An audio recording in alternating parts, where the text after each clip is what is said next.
Hello and welcome back to Paradise Academy. So dear students, जैसे कि आपको पता है कि एग्ज़ाम डेट्स आउट हो चुके हैं for JKP constable, right.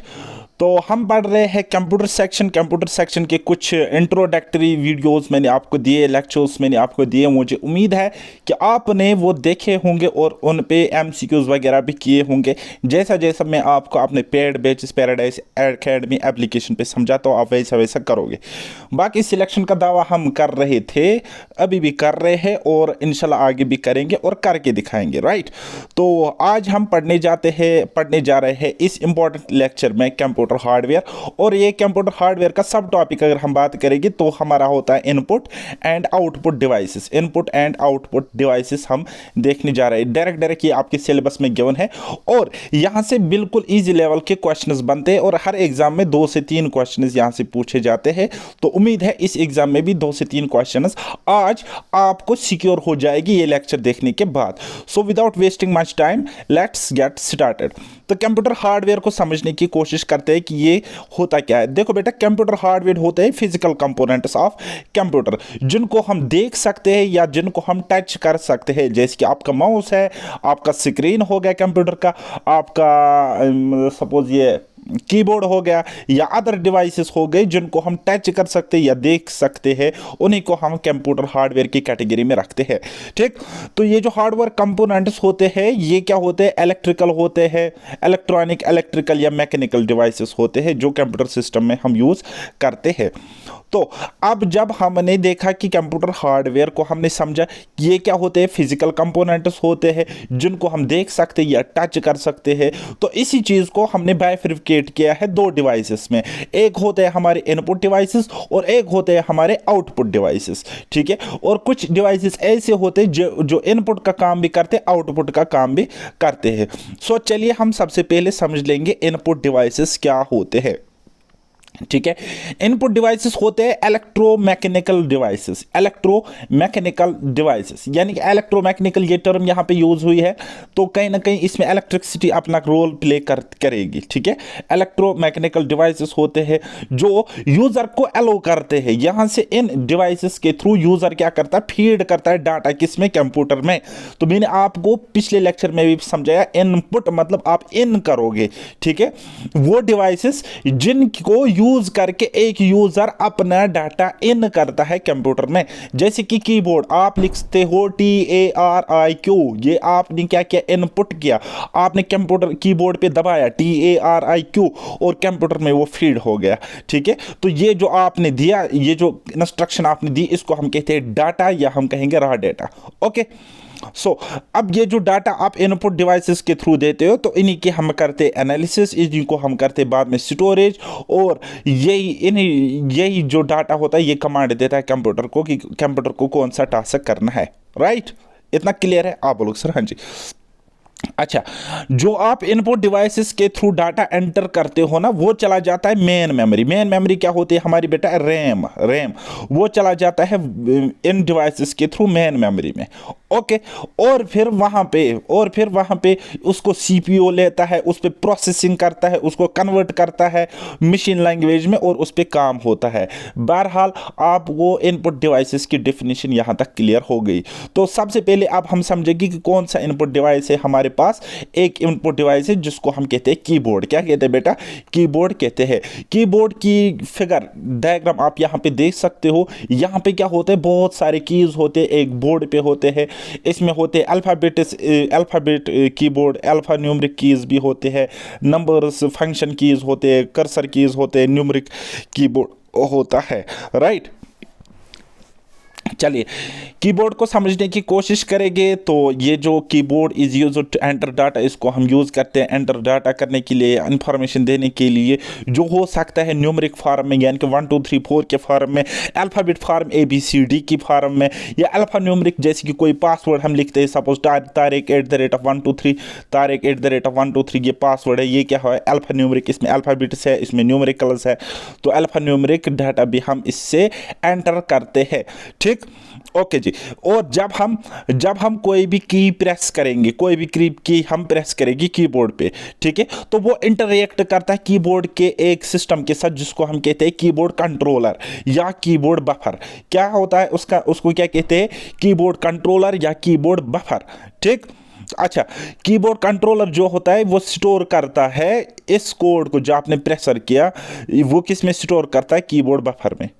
Okay, बस ये इतना ही है, इसमें और कुछ एडिशनल आपको पढ़ने की ज़रूरत नहीं है। एडिशनल जो भी इंफॉर्मेशन होगी वो मैं आपको दे दूंगा, क्योंकि यहाँ से बेसिक लेवल के क्वेश्चंस बनते हैं। अच्छा, आप अगर अपनी मार्केट में देखोगे तो अलग अलग टाइप की कीबोर्ड्स आपको देखने को मिलेगी। तो सबसे ज़्यादा फेमस जो है वो है ये कवर्टी, ठीक है। कवर्टी मतलब ये जो आपको ये वाली लाइन इसमें दिख रही है ना कीबोर्ड की, मैं थोड़ा सा जूम इन करूँगा, आपको दिखने में थोड़ी आसान हो जाएगी। QWERTY कवर्टी कीबोर्ड, ठीक है। ये सबसे ज़्यादा फेमस और यूज़ होने वाला कीबोर्ड है आज की डेट में। इसके अलावा भी कीबोर्ड्स है, डिवोरैक है, एजोरिटी है, यानी कि उनकी जो होम लाइन होती है वहाँ पे ये अल्फ़ाबेट्स ये होते हैं। ओके, अच्छा, एक स्टैंडर्ड जो कीबोर्ड होता है उसमें टोटल नंबर ऑफ कीज़ होते हैं 101 से लेकर 104 तक, ठीक है। 104 ज़्यादातर हमें देखने को मिलते हैं एक स्टैंडर्ड कीबोर्ड में। बोल हाँ या ना, तो इतना क्लियर हो गया। अब हम देखेंगे टाइप्स ऑफ कीज, यानी कि कौन कौन सी कीज हमारे कीबोर्ड में हमें देखने को मिलते हैं। चलिए,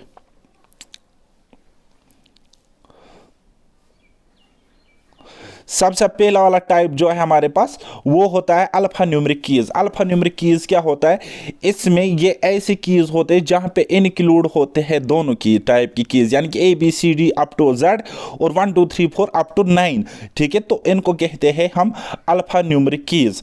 और अगर हम देखेंगे न्यूमेरिक कीज क्या होते हैं, न्यूमेरिक कीज में सिर्फ और सिर्फ डिजिट्स होते हैं, मैथमेटिकल न्यूमरल्स होते हैं।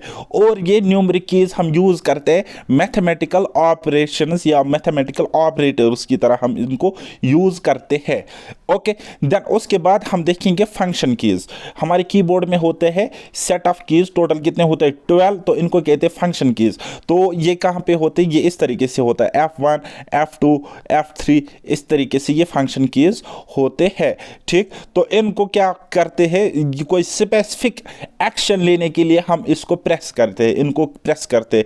फंक्शन कीज, फंक्शन मतलब काम, यानी कि कोई स्पेसिफिक काम करने के लिए हम इनको डायरेक्टली प्रेस करते हैं और ये अपना काम कर देते हैं। देन उसके बाद आता है हमारा नेक्स्ट, जिसको हम कहते हैं कर्सर कीज। क्या कहते हैं बेटा, कर्सर कीज कहते हैं। तो ये क्या होते हैं, 4 directional left right up and down arrow keys होते हैं। तो आप कीबोर्ड पे देख सकते हो कुछ कीज इस तरीके से होते हैं, 1 2 3 और एक की इस तरीके से, तो इन पे ऐसे लगा होता है, ऐसे इन पे निशान लगे होते हैं, तो इनको कहते हैं बेटा कर्सर कीज। क्या कहते हैं, कर्सर कीज। बोलो यहाँ तक समझ में आया। देन उसके बाद एक होती है बेटा हमारे पास होम की, उसको लिखा होता है HOME होम, ठीक है। उसको दबाने से हम क्या चले जाते, बिगिनिंग ऑफ ए डॉक्यूमेंट में हम चले जाते। जब हम उस होम की को प्रेस करेंगे तो हम अगर किसी डॉक्यूमेंट में होंगे तो हम होम पेज पे पहुंच जाते हैं। होम पेज मतलब बिगिनिंग ऑफ ए डॉक्यूमेंट। अगर आपको एग्जाम में क्वेश्चन आता है कि what is home page, home page क्या होता है, बिगिनिंग ऑफ ए लाइन या फिर beginning of a document. Home page तो डॉक्यूमेंट का ही बिगिनिंग पेज होता है, लेकिन अगर लाइन के केस में होंगे तो वो कर्सर को लाइन के बिगिनिंग में लाता है। बिगिनिंग मतलब पहले। ओके, अच्छा, इसी तरीके से एक और की होती है जिसको लिखा होता है END एंड, ठीक है। तो इसको दबाने से हम किसी पर्टिकुलर लाइन अगर हम टाइप कर रहे होंगे तो उस लाइन की एंड पे पहुंच जाते हैं। ये सपोज हमारे पास लाइन है, तो इस एंड बटन को जब हम एंड की को दबाएंगे तो हम इस लाइन के एंड तक पहुंच जाएंगे। क्रॉसर जो हमारा कर्सर होगा वो एंड पे पहुंच जाएगा। देन उसके बाद पेज अप मतलब ये एक ऐसी की होती है, कुछ इस तरीके से होती है, इसको प्रेस करने से हम एक पेज ऊपर चले जाते हैं। एंड सिमिलरली पेज डाउन की एक ऐसी की होती है जिसको प्रेस करने से हम एक पेज नीचे आते हैं या कर्सर हमारा नीचे आ जाता है। तो कुछ अदर कीज भी हमारे कीबोर्ड में होते हैं, जैसे कि हमारे पास होती है एक की कंट्रोल, और इसको लिखा होता है CTRL यानी कि कंट्रोल।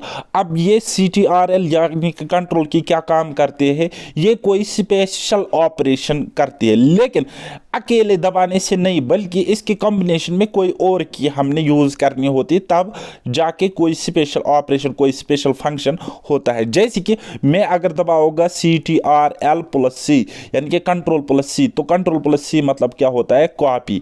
इसी तरीके से CTRL+V दबाऊंगा मैं, तो कंट्रोल+V यानी कि ये क्या होता है बेटा, पेस्ट होता है। तो इस तरीके से ये कंट्रोल कीज काम करते हैं, कंट्रोल की एक ही की होती है, ठीक।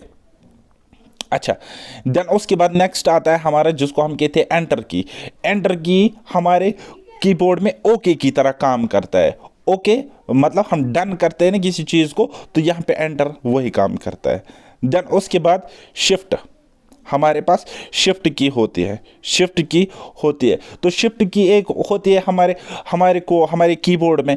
जब हम इस शिफ्ट की को यूज़ करते हैं, तो हम न्यूमेरिकल्स को, या फिर हम कहेंगे जो अपना टेक्स्ट हम यूज़ कर रहे होंगे लिखने में, तो उसको हम चेंज करते हैं। फॉर एग्जांपल मैं दबाऊंगा, मुझे कोई लेटर मुझे लिखना है TARIQ, ठीक है। अब बाय डिफ़ॉल्ट जब मैं MS वर्ड में या कहीं पे टाइप करूँगा, तो वहाँ पे स्मॉल ही आता है, सारा का सारा स्मॉल लेटर्स आते हैं। लेकिन अब अगर मुझे कैपिटल में लिखना है, तो मैं क्या करूँगा, या तो मैं कैप्स लॉक दबाऊंगा तो सारा कैपिटल हो जाएगा, या फिर मैं क्या करूँगा, शिफ्ट के साथ में लिखूंगा शिफ्ट, ठीक है। Shift+T अगर मैं दबाऊंगा तो वो कैपिटल T बन जाएगा। इसी तरीके से Shift+A दबाओगा तो वो कैपिटल A बन जाएगा। बात आई समझ। शिफ्ट की का काम मेनली क्या काम होता है, ओके। डाटा इनपुट के केस में मैं ये बात कर रहा हूँ, ओके। देन उसके बाद हमारे पास कुछ और कीज़ है, जैसे कि एस्केप की है। एस्केप की मतलब कुछ चीज़ ख़त्म करना, ठीक। It allows a user to cancel or abort operation. अगर आप कोई ऑपरेशन कर रहे होगे, तो उसको अगर कैंसिल करना है या अबॉर्ट करना है, यानी कि जहाँ पे वो है वहीं पे ख़त्म करना है, तो आप क्या दबाओगे, एस्केप की आप कीबोर्ड पे प्रेस करोगे और वो ऑपरेशन वहीं पे ख़त्म हो जाएगा। देन उसके बाद नेक्स्ट की होती है हमारे पास बैक स्पेस की। बैक स्पेस की का मतलब क्या होता है, ये डिलीट करता है या इरेज करता है, मिटा देता है चीज़ों को। डिलीट की और बैक स्पेस की लगभग सेम काम करती है, लेकिन कहीं पे बैक स्पेस की जब काम नहीं करेगी, तो वहाँ पे डिलीट की का हमें नहीं यूज़ करना होता है। जैसे कि फॉर एग्जांपल मैं क्या काम करता हूँ, मैं एक लाइन लिखता हूँ, इस तरीके से मैंने लेटर्स लिखे, अब मेरा क्रॉसर यहाँ पे है, ठीक है। अब मैं बैक स्पेस की जैसे ही दबाऊंगा, प्रेस करूँगा, तो ये इन लेटर्स को इस तरीके से क्लियर करते करते आ जाएगा, इरेज करते करते आ जाएगा। बात आई समझ, ओके। देन वो है नेक्स्ट की, दैट इज डिलीट की। डिलीट की अब आपको पता ही है कि ये डिलीट करेगा इंफॉर्मेशन को, या जो भी आप इनपुट दे दोगे। अब आपको बाद में पता चला कि ये जो इनपुट है ये हमारे पास रिलेवेंट नहीं है हमारे सामने, तो आप डिलीट की प्रेस करोगे और वो डिलीट कर देगा। इसी तरीके से कैप्स लॉक की, कैप्स लॉक की को हम यूज़ करते हैं कैपिटल लेटर्स को लिखने के लिए, ठीक है। अगर आप टाइप कर रहे हो कंप्यूटर में कोई चीज़, तो वो तो बाय डिफ़ॉल्ट स्मॉल लेटर्स में टाइप हो रही होगी, लेकिन आप चाहते हो कि सारा का सारा टेक्स्ट आप कैपिटल लेटर्स में लिखो, तो आप क्या करोगे, कैप्स लॉक की दबाओगे और सारा का सारा जो टाइप आप करोगे वो कैपिटल लेटर्स में आ जाएगा, ओके। देन उसके बाद हमारे पास होती है न्यूमेरिकल लॉक की या नंबर लॉक की, ओके। तो ये इसका काम क्या करता है, it is used to enable and disable numeric keyboard. Numeric keyboard को अगर बंद करना है, ठीक है, तब भी आप न्यूमेरिक की दबाओगे और उसमें छोटी सी लाइट आ जाती है, तो उसका मतलब हो गया आपका न्यूमेरिक कीबोर्ड बंद हो चुका है। इसी तरीके से अगेन अगर आप दबाओगे न्यूमेरिक लॉक की, तो फिर वो अनेबल हो जाएगा, यानी कि वो काम करना स्टार्ट करेगा, ठीक है। फिर आप जो भी दबाओगे नंबर कीबोर्ड पे इस तरीके से 1 2 3 4 प्लस माइनस, तो वो काम करना स्टार्ट कर लेगा, ओके। देन उसके बाद एक और की होती है हमारे कीबोर्ड में, जिसको कहते हैं विंडोज़ की। क्या कहते हैं बेटा, विंडोज़ की कहते हैं। इसको हम यूज़ करते हैं कोई स्टार्ट मेनू करने के लिए, ठीक। It is use to open this start menu, ठीक।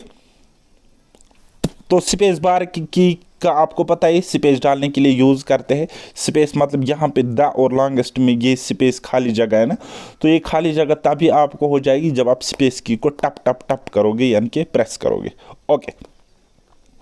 देन उसके बाद हमारे पास होते हैं टैब की। टैब की मतलब it is used to move the cursor over the right to preset point, ठीक। ये हम यूज़ करते हैं कर्सर को मूव करने के लिए प्रीसेट पॉइंट, यानी कि जो आपने कोई पॉइंट सेट किया होगा, तो वहां तक। In Word document tab is used to indent a paragraph. और अगर आप वर्ड में डॉक्यूमेंट कोई बना रहे हो तो पैराग्राफ डालने के लिए, इंडेंट अ पैराग्राफ बनाने के लिए टैब की का यूज़ करते हैं। फॉर एग्जांपल मैं आपको और ज़्यादा समझाने की यहाँ पे कोशिश करूँगा। मैं आपको बेटा यहाँ पे बताऊँगा, देखो मैंने 2 लाइन्स लिखे, ठीक है, अब तीसरी लाइन यहाँ पे ख़त्म हो गई। अब मुझे यहाँ पे पैराग्राफ डालना है, और पैराग्राफ तो यहाँ से स्टार्ट होगा ना, इस तरीके से, ठीक है। यानी कि यहाँ से यहाँ तक ये लाइन मुझे खाली छोड़नी है, ठीक है। या तो मुझे स्पेस बार का यूज़ करना है, ठक ठक ठक ठक ठक ठक। फिर जब मैं नेक्स्ट पैरा डालूंगा तो वहाँ पे वो उधर इधर हो जाएगा। तो मैं क्या करता हूँ, टैब की को यूज़ करता हूँ, वो ऑटोमेटिकली यहाँ तक इस लाइन को लेता है, और नेक्स्ट जो लाइन है ये यहाँ से स्टार्ट होगी, फिर नेक्स्ट लाइन यहाँ से, फिर नेक्स्ट लाइन यहाँ से। बात आई समझ? टैब की का क्या काम होता है। अच्छा, अब हम कुछ और इम्पॉर्टेंट चीज़ें देखेंगे। जो कवर्टी कीबोर्ड है उसमें होते 104 कीज़, वो मैंने आपको बताया, ठीक है। और आप मुझे कमेंट सेक्शन में बता देना कि कीबोर्ड किसने इन्वेंट किया, उसका नाम क्या है, ठीक है।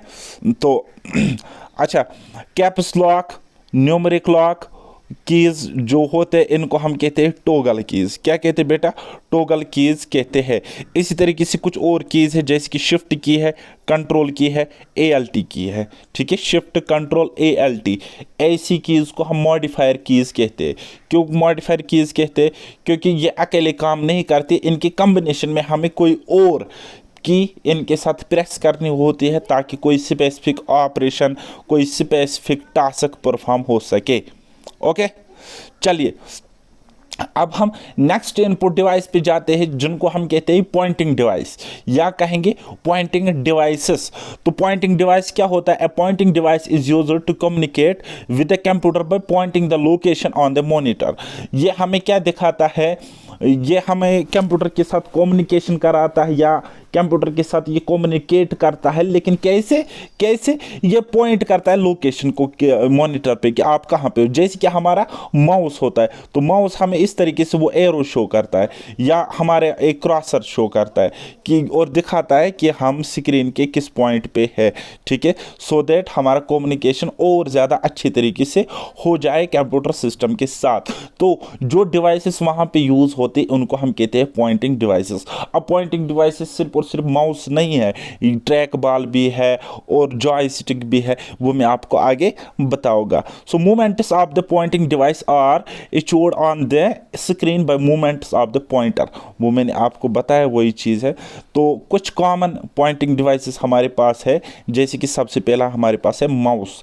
क्या कहते हैं बेटा? इसको माउस कहते हैं। माउस मतलब चूहा, ठीक है। ये चूहे की शक्ल में होता है, रेट की शक्ल में होता है, ठीक।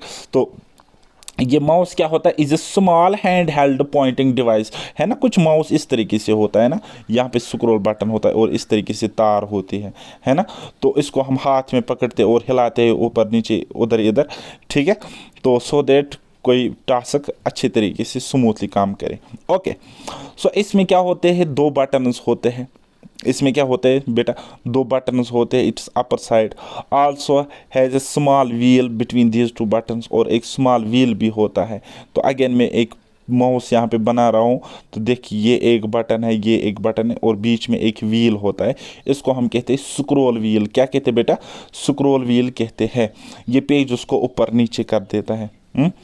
तो ये जो इम्पोर्टेंट पॉइंट यहाँ पे मैंने लिखा है कि माउस को इन्वेंट किया किसने? डोगलास एंगलबर्ट। डोगलास एंगलबर्ट, काफ़ी बार JKSB के एग्जाम्स में ये पूछा गया था, ठीक। तो कहाँ पे?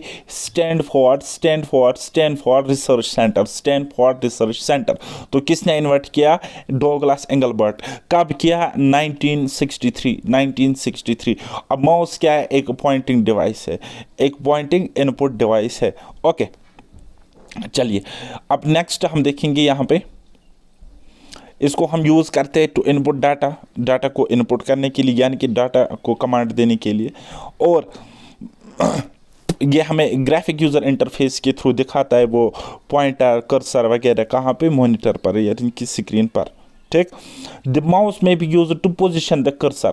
इसको हम यूज़ करते हैं कर्सर की पोजीशन दिखाने के लिए, या उसकी रखने कर्सर की पोजीशन रखने के लिए स्क्रीन पे, या मूव ऑब्जेक्ट्स को ड्रैगिंग करने के लिए, यानी कि किसी चीज़ को हमने यहाँ से सिलेक्ट किया, ड्रैग करके यहाँ पे लाया हमने स्क्रीन पे, तो उसको कहते हैं ड्रैग एंड ड्रॉप। इसी तरीके से सिलेक्ट करता है कोई ऑब्जेक्ट, किस तरीके से, राइट क्लिक करके, ठीक है, राइट क्लिक करके। चलिए, 3 types of mouse are as follows. तो हमारे पास 3 टाइप के माउसेस होते हैं। एक होता है हमारे पास बेटा वायरलेस माउस, एक होता है मैकेनिकल माउस, और एक होता है ऑप्टिकल माउस, ठीक है। माउस क्या होता है, या तो वायर्ड होता है या तो वायरलेस होता है, ठीक है। तो एक होता है हमारे पास वायरलेस माउस, एक होता है मैकेनिकल माउस, और एक होता है ऑप्टिकल माउस। तो ज़्यादातर हम कौन सा यूज़ करते हैं, ऑप्टिकल माउस हम ज़्यादातर यूज़ करते हैं। क्लियर क्लियर, हाँ जी। चलिए जी, अब हम और कुछ चीज़ें देखेंगे। 4 actions of mouse are is follows. 4 mainly हमारे पास मोटे मोटे 4 एक्शंस माउस करता है। पहला है क्लिक और लेफ्ट क्लिक, जिसको हम लेफ्ट क्लिक कहते हैं। लेफ्ट क्लिक मतलब माउस का लेफ्ट यानी कि ये वाला बटन, ठीक है, बीच में स्क्रॉल बार होता है, स्क्रॉल बटन होता है, तो ये वाला लेफ्ट क्लिक ये आपके राइट हैंड साइड में होता है। लेकिन माउस पे जब आप दबाओगे तो इसको हम क्या कहते हैं बेटा, सॉरी, लेफ्ट क्लिक ये वाला होता है, ठीक है। आपकी दाईं वाली उंगली आपको लग रही है, ठीक है, तो इसको कहते हैं लेफ्ट क्लिक, ओके। और यहाँ से इसको कहते हैं राइट क्लिक, और लेफ्ट क्लिक को 2 बार दबाएंगे तो उसको कहते हैं डबल क्लिक या राइट क्लिक, राइट बटन को 2 बार दबाएंगे तो उसको कहते हैं डबल क्लिक, ठीक है। और डबल क्लिक को हम यूज़ कहाँ से करते हैं, it is use to open a document और प्रोग्राम।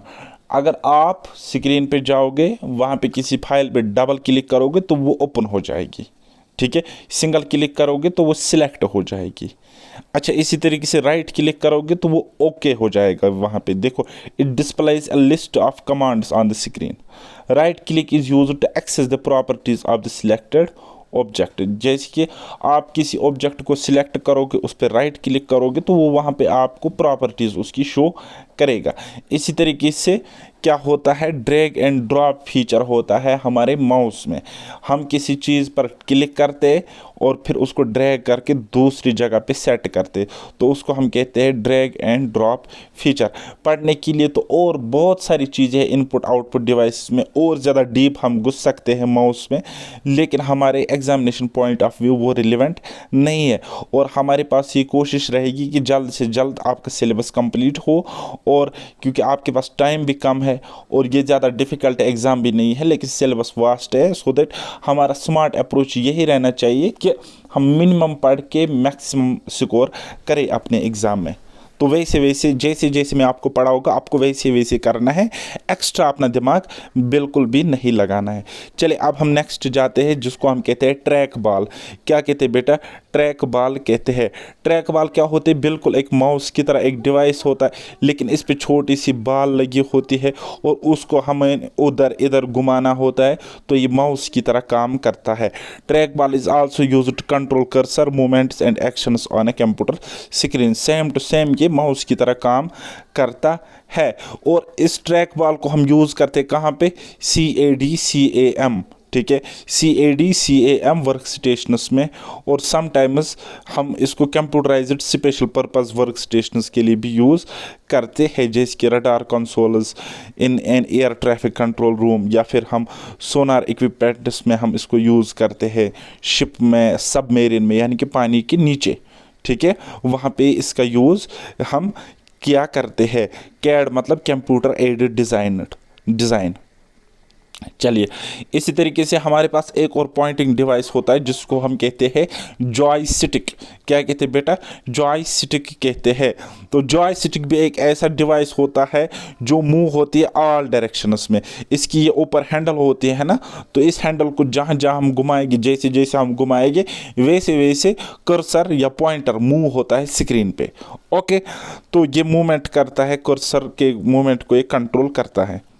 अच्छा, ये जो जॉयस्टिक है इसको हम यूज़ कहाँ पे करते हैं? फ्लाइट सिमुलेटर्स में। इसी तरीके से कंप्यूटर एडेड डिज़ाइन या computer aided manufacturing CAD CAM में हम इसको यूज़ करते हैं। इसकी भी सिमिलर फीचर्स होते हैं एज माउस या फिर ट्रैक बॉल। ओके, क्लियर इतना? और ये जॉयस्टिक जो होती है ये मूवमेंट करती है 360 डिग्री। 360 डिग्री मतलब कि ये चारों तरफ घूमती रहती है, चारों तरफ घुमा सकते हैं हम इसको। ओके, उसके बाद नेक्स्ट होता है हमारे पास पॉइंटिंग डिवाइस, जिसको हम कहते हैं लाइट पेन। क्या कहते हैं बेटा? लाइट पेन कहते हैं, या कभी कभी हम इसको स्टाइलस भी कहते हैं। तो ये क्या होता है? एक hand held electro optical pointing device होता है। हैंड हेल्ड मतलब जिसको हम हाथ में पकड़ सकते हो। इस पेन को हम यूज़ कर सकते हैं मेकिंग ड्राइंग्स, ग्राफिक्स या मीनू सिलेक्शन। चाहे हम मीनू सिलेक्ट करेंगे, ड्राइंग्स करेंगे या फिर ग्राफिक्स बनाएंगे, उसके लिए हम लाइट पेन का यूज़ करते हैं। ये क्या काम करता है? स्क्रीन पे ये काम करता है। Okay, the pen contains photo cell. Photo cell मतलब ये लाइट पे काम करता है इन स्मॉल ट्यूब। छोटा सा एक ट्यूब होता है, उसमें फोटो सेल्स होते हैं और उनकी मदद से लाइट पेन वर्क करता है, फंक्शन करता है। ठीक, ये senses the light from the screen when it becomes closer to generates a pulse. चलिए, कोई मसला नहीं, ठीक है। Okay, light pen is used specially in personal digital assistants, PDA, personal digital assistant full form याद रखना। पर्सनल डिजिटल असिस्टेंट्स में हम लाइट पेन्स का यूज़ करते हैं और ये बहुत ज़्यादा यूज़फुल होता है आइडेंटिफाई कोई स्पेसिफिक लोकेशन को आइडेंटिफाई करने के लिए। लेकिन ये कोई भी इंफॉर्मेशन हमें नहीं देता है अगर ये blank part of the screen पे होगा। ठीक है, ब्लैंक पार्ट पे अगर माउस से क्लिक करेगी तो वहाँ पे कुछ ना कुछ आ जाता है, लेकिन ये वैसे काम नहीं करता है। ओके, देन उसके बाद एक और पॉइंटिंग डिवाइस है जिसको हम कहते हैं टच स्क्रीन। क्या कहते हैं? Touch screen. ये पॉइंटिंग डिवाइस नहीं है, आई एम सॉरी, ये अगेन एक नेक्स्ट मतलब इनपुट डिवाइस है जिसको हम कहते हैं टच स्क्रीन। क्या कहते हैं बेटा? Touch screen. देखो, ये दो चीज़ें, एक हो गई डिस्प्ले और एक हो गई टच स्क्रीन। डिस्प्ले जो है ना वो हमें अंदर की चीज़ दिखाता है डिस्प्ले पर, तो उसको हम कहेंगे आउटपुट डिवाइस। लेकिन ये जो टच स्क्रीन है ना, इससे हम इनपुट करते हैं डाटा, टच करते स्क्रीन को, तभी कंप्यूटर को समझ आता है कि मुझे ये चीज़ जनरेट करनी है, मुझे ये रिजल्ट इस यूज़र को देना है। ठीक है, तो हम क्या करते हैं? टच स्क्रीन से इनपुट करते हैं डाटा को अंदर करते हैं, किसमें? कंप्यूटर में। तो टच स्क्रीन का वो काम है। ओके, और टच स्क्रीन कहाँ पे आपको दिखेगी? जैसे कि ATM, वहाँ पे हम टच करते हैं फिंगर से। हॉस्पिटल्स में आपको देखने को मिलेंगे, एयर रिजर्वेशन में, सुपरमार्केट्स में, मोबाइल्स में, लैपटॉप्स में टच स्क्रीन होती है। और टच स्क्रीन क्या है? एक इनपुट डिवाइस है, वाइल जो डिस्प्ले है वो क्या है? एक आउटपुट डिवाइस है। याद रखना बेटा इस चीज़ को। ओके, देन उसके बाद एक और हमारे पास इनपुट डिवाइस है जिसको हम कहते हैं बार कोड रीडर। क्या कहते हैं बेटा? Bar code reader. Bar code reader मतलब ये एक इस तरीके से ये मशीन होती है, यहाँ से हम इसको हाथ से पकड़ते हैं और जो बार कोड होता है इस तरीके से वो लाइन्स होते हैं प्रोडक्ट्स पे। ठीक है, और यहाँ पर कुछ डिजिट्स लिखे होते हैं इस तरीके से, तो वहीं पे ये चीज़ इसको डिटेक्ट करता है, ये चीज़ इसको डिटेक्ट करता है। तो ये जो डिवाइस होता है इसको कहते हैं input device called bar code reader. ठीक है, तो ये बार कोड बेसिकली क्या होता है? ये यूनिवर्सल प्रोडक्ट कोड होता है जो प्रोडक्ट हर एक प्रोडक्ट पे आपको देखने को मिलेगा। तो बार कोड रीडर क्या काम करता है? एक लाइट डालता है, यहाँ से एक लाइट यहाँ पे जनरेट होती है और इसको हम कहते हैं सेंसिटिव डिटेक्टर। ठीक है, और ये उस बार कोड को डिटेक्ट करता है, वहाँ से बार कोड को डिटेक्ट करता है, उसको रिकॉग्नाइज करता है। ओके, तो मैं आपको बार कोड भी दिखाऊंगा कैसा होता है, ये देख सकते हो आप अपनी स्क्रीन पे। इसको कहते हैं बेटा बार कोड। ठीक है, क्लियर? और कुछ ये सुपरमार्केट्स वगैरह में यूज़ होता है। चलिए, उसके बाद नेक्स्ट इंपॉर्टेंट इनपुट डिवाइस होता है हमारे पास जिसको कहते हैं optical mark reader. Optical mark reader, OMR। जो आपको एग्जाम देना है वो OMR बेस्ड एग्जाम होगा।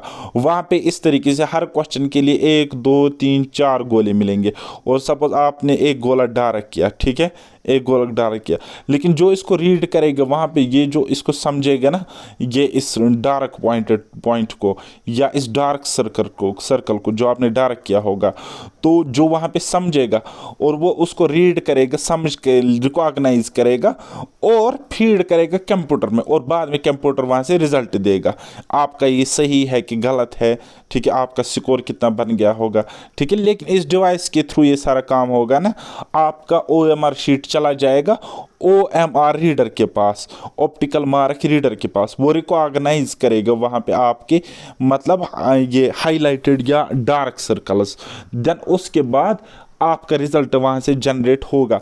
तो अब ये क्या हुआ, इसकी वजह से इंफॉर्मेशन कंप्यूटर में चली जाती है ना, इंफॉर्मेशन नहीं, डाटा चली जाती है ना, और वहाँ से इंफॉर्मेशन मिलता है। तो डाटा तो OMR से चला जाता है कंप्यूटर में, तो ये क्या हो गया, एक और इनपुट डिवाइस हुआ। तो ये काम कैसे करता है वो मैं आपको समझाने की फर्दर कोशिश करूँगा। ये देखिए बेटा, OMR is also known as, इसका एक और नाम है ऑप्टिकल मार्क रिकॉग्निशन।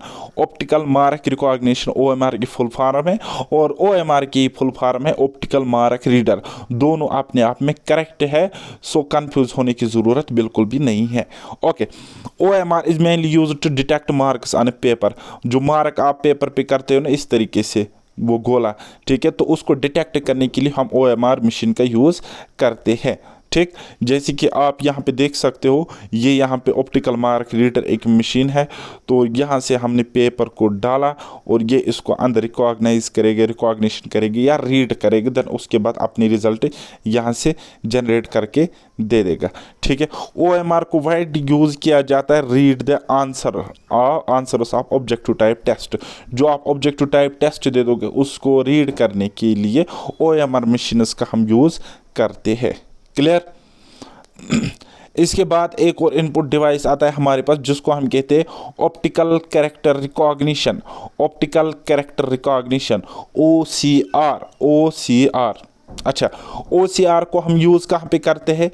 OCR एक टेक्निक है जो हम यूज़ करते हैं पेपर्स या प्रिंटेड पेपर्स के लिए, for scanning A printed page. कोई प्रिंटेड पेज आपके पास होगा, उसको स्कैन करने के लिए हम ऑप्टिकल कैरेक्टर रिकॉग्निशन का यूज़ करते हैं। और जब हम स्कैन करेंगे किसी प्रिंटेड पेज को, हम उसको ट्रांसलेट भी कर सकते हैं, हम उसको कुछ भी कर सकते हैं। और ये इमेजेस को भी रिकॉग्नाइज करता है एज एस्की की फुल फॉर्म है American standard code for information interchange, ठीक। टेक्स्ट इज एडिटेबल, अब हम उस टेक्स्ट को एडिट कर सकते हैं जो हमने क्या किया, रिकॉग्नाइज किया, कहाँ से, प्रिंटेड पेज से। अच्छा, इसके अलावा ये ट्रांसलेट करता है array of dots into text, dots को ये टेक्स्ट में कन्वर्ट कर सकता है, और भी बहुत सारी चीज़ें ये करता है। OCR is widely used technique for acquiring textual data from image. जो आपके पास इमेज है वहाँ से जो टेक्सचुअल डाटा होगा उसको एक्वायर करने के लिए हम OCR यानी कि ऑप्टिकल कैरेक्टर रिकॉग्निशन का यूज़ करते हैं।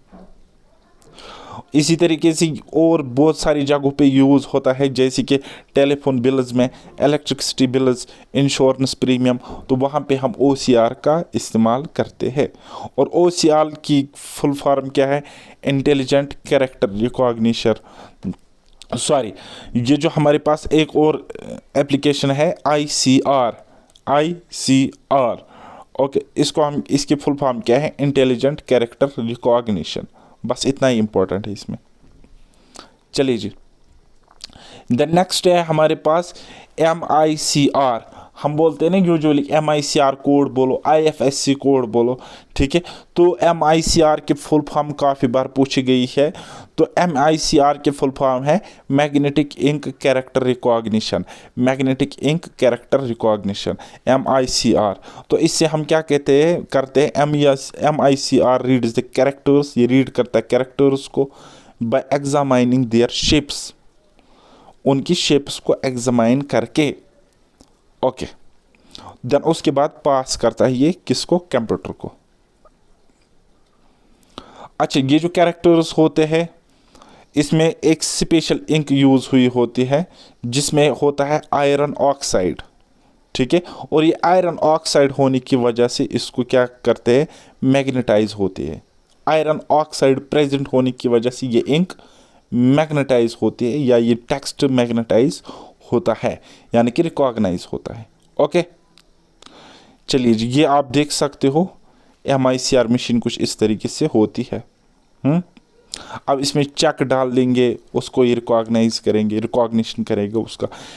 तो इसी तरीके से ये जो चेक्स होते हैं उनको रिकॉग्नाइज करने के लिए मैग्नेटिक इनकोडिंग नंबर्स होते हैं कहाँ पे, चेक के बॉटम पे, और उसकी रिकॉग्निशन होती है इस मशीन के थ्रू, जिसको हम कहते हैं MICR, magnetic ink character recognition. Magnetic ink character recognition यानी कि ये सिर्फ और सिर्फ मैग्नेटिक इंक को ही रिकॉग्नाइज करता है।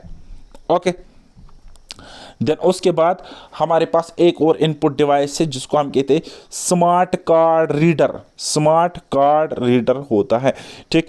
ये क्या होता है, ये एक ऐसा डिवाइस है जिसको यूज करते हैं हम माइक्रो प्रोसेसर को एक्सेस करने के लिए, ठीक है।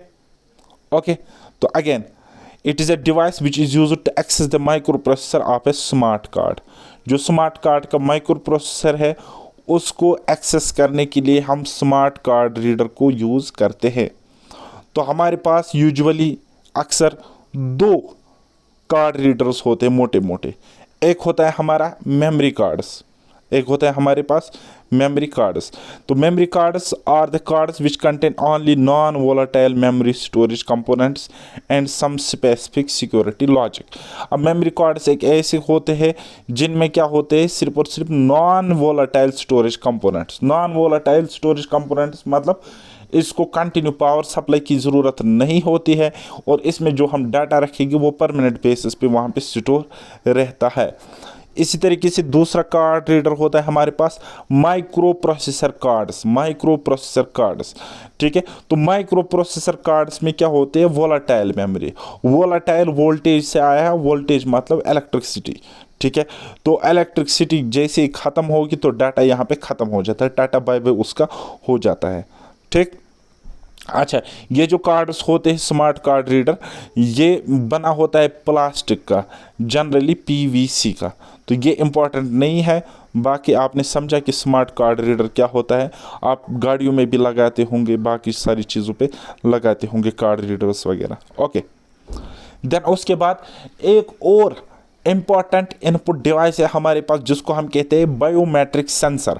बायोमेट्रिक सेंसर आज की डेट में ऑफिस में अटेंडेंस होती है, इस तरीके से सेंसर होता है और उस पर अपना हम थंब लगाते हैं, ठीक है। और वो उस थंब के मार्क को, जो हमारे पास निशान होते हैं उंगलियों के निशान, वो उसको डिटेक्ट करता है और प्रेजेंस शो करता है। तो यानी कि ये बायोमेट्रिक सेंसर भी एक टाइप का क्या है, इनपुट डिवाइस है, ठीक है। ये क्या करता है, रिकॉग्नाइज करता है physical traits of the individual. Physical traits मतलब उंगलियों के निशान को ये रिकॉग्नाइज करता है। इसको हम यूज़ करते हैं अटेंडेंस के लिए एम्प्लॉयज़ की, या स्टूडेंट्स ऑर्गेनाइजेशन इंस्टीट्यूशन, या फिर आधार कार्ड आपको बनवाना होगा या अपडेट कराना होगा, तो वहाँ पर भी आप देख सकते हो कि बायोमेट्रिक सेंसर उनके पास लगा होता है। ओके, या जब आप एग्ज़ाम देने जाओगे तो वहाँ पर भी सेंसर, बायोमेट्रिक सेंसर होता है, तो वो वहाँ पे आपके मतलब फिजिकल ट्रेट्स को क्या करेंगे, रिकॉग्नाइज करेंगे। देन उसके बाद नेक्स्ट इनपुट डिवाइस है हमारे पास जिसको हम कहते हैं स्कैनर। क्या कहते हैं बेटा, स्कैनर कहते हैं। स्कैनर का मतलब भी होता है स्कैन करना। मिसाल के तौर पर scan is an optical input device, हाँ जी वो तो हमें पता है, जो यूज़ करता है लाइट को as an input source. Light को यूज़ करेगा एज एन इनपुट सोर्स। किस लिए लाइट को यूज़ करेगा, ताकि ये कन्वर्ट करेगा इमेज को किस में, इलेक्ट्रॉनिक फॉर्म में, ठीक है। और उसके बाद वो स्टोर रहेगा कंप्यूटर में, वो तो हमें पता ही है, ठीक है। तो क्या कहा मैंने, स्कैनर एक ऑप्टिकल इनपुट डिवाइस है जो लाइट को यूज़ करेगा, क्यों करेगा, कन्वर्ट करेगा ये इमेज को इलेक्ट्रॉनिक फॉर्म में, ठीक। It is also used to convert the data and image on paper into digital form, ठीक है। ये इसको हम यूज़ करते, अगर आपके पास कोई डाटा होगा या इमेज होगा या कोई पेपर होगा, पेपर पे इमेज होगी या कोई डाटा होगा, तो उसको डिजिटल फॉर्म में कन्वर्ट करने के लिए हम स्कैनर का यूज़ करते हैं। बताइए, कोई शक? और ये जो स्कैनर्स है इनको हम यूज़ करते हैं कहाँ कहाँ, storing the documents in their original form that can modified and manipulated later on, यानी कि PDF फॉर्म में जिसको हम एडिट कर सकते हैं बाद में कंप्यूटर में, मॉडिफाई कर सकते हैं, चेंज कर सकते हैं अपनी ज़रूरत के हिसाब से। ठीक। अच्छा, ये जो स्कैनर होते हैं ये स्टोर कर सकता है इमेज उसको दोनों में, ग्रे स्केल और कलर मोड में। अब हमारे पास कुछ कॉमन टाइप्स ऑफ स्कैनर्स है, जैसे कि हैंड हेल्ड स्कैनर है, फ्लैट बेड स्कैनर है, ड्रम स्कैनर है। ठीक है, इनको डिटेल में समझने की ज़रूरत बिल्कुल भी नहीं है, this are just types of scanners. Okay, हमारे पास सिलेबस में मोटा मोटा है इनपुट एंड आउटपुट डिवाइसेस, बस हम मोटा मोटा पढ़ लेंगे और उसके बाद ढेर सारे MCQs करेंगे और मुझे उम्मीद है सारे क्वेश्चंस आपके फंस जाएंगे। ठीक है, वो मेरा वर्ड है। देन उसके बाद हमारे पास एक और इनपुट डिवाइस है जिसको हम कहते हैं माइक, जिसको हम माइक्रोफोन भी कहते हैं, माइक या माइक्रोफोन। ठीक, तो माइक या माइक्रोफोन क्या करता है, हमारी जो आवाज़ है उसको रिकॉर्ड करता है, या हम बोलेंगे उसको रिकॉग्नाइज करता है, उसको रिकॉग्नाइज करता है। तो देन उसके बाद क्या करता है, उस ये जो साउंड हमने दिया माइक के थ्रू उसको वो कन्वर्ट करेगा कंप्यूटर्स फॉर्मेट और कंप्यूटर उसको समझ लेगा। ठीक है, और उस कन्वर्ट करने को हम कहते हैं डिजिटाइज्ड साउंड और डिजिटल ऑडियो या डिजिटाइज्ड साउंड। अच्छा, अगर आपको वॉइस को कन्वर्ट करना है डिजिटल फॉर्म में, अगर आपको अपनी वॉइस को कन्वर्ट करना है डिजिटल फॉर्म में, तो वहाँ पे आपको एक डिवाइस की ज़रूरत पड़ेगी जिसको हम कहते हैं साउंड कार्ड। क्या कहते हैं बेटा, साउंड कार्ड कहते हैं। अच्छा, इसी तरीके से आज की डेट में आप देख सकते हो मोबाइल्स में भी ये फंक्शन होता है, कंप्यूटर वगैरह में ये फंक्शन होता है जिसको हम कहते हैं स्पीच रिकॉग्निशन फंक्शन। और एक सॉफ्टवेयर भी आता है जिसको हम कहते हैं स्पीच रिकॉग्निशन सॉफ्टवेयर, जिसको यूज़ किया जाता है अलग अलग सिस्टम्स में, अलग अलग लैपटॉप्स वगैरह में। ठीक। अच्छा, आपने देखा होगा यूट्यूब पे ये जो छोटे छोटे बच्चे होते हैं इनको तो लिखना नहीं आता है, फिर ये क्या काम करते हैं, उस माइक को प्रेस करते हैं और बोलते हैं कोई गाना, कोई राइम, कोई पोइम वगैरह कुछ बोलते हैं और उसी अकॉर्डिंग वहाँ पे फिर निकल के आ जाते हैं वो वीडियोस वगैरह। ठीक है, तो क्या करता है ये जो कंप्यूटर का सिस्टम होता है या मोबाइल का अंदर का सिस्टम होता है, तो वो क्या करता है, उस वॉइस को रिकॉग्नाइज करता है। ठीक है, यानी कि उसको हम कहते हैं वॉइस रिकॉग्निशन फंक्शन। बात आई समझ? तो ये सारा कुछ काम किसके जरिए होता है, माइक्रोफोन या माइक के थ्रू। ठीक है, वॉइस रिकॉग्निशन सिस्टम तभी करेगी जब वॉइस वहां तक पहुंच जाएगी। तो इसी तरीके से हमारे पास लास्ट एक इनपुट डिवाइस है जिसको हम कहते हैं वेब कैम या वेब कैमरा। ठीक है, वेब कैम या वेब कैमरा जिसको हम कहते हैं। तो इसका काम क्या होता है, ये एक वीडियो कैप्चरिंग डिवाइस होता है। ये क्या होता है, एक डिजिटल कैमरा होता है जो अटैच होता है कंप्यूटर के साथ।